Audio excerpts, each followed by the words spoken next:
adımında, bebek yanımızda. Sanki yalın ayakla yürüyor Baby Walk'la bebeğime.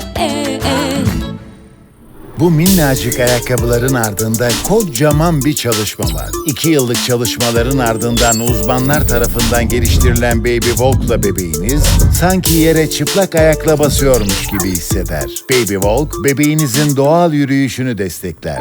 20 yıllık uzmanlığıyla hep yanımda bebek.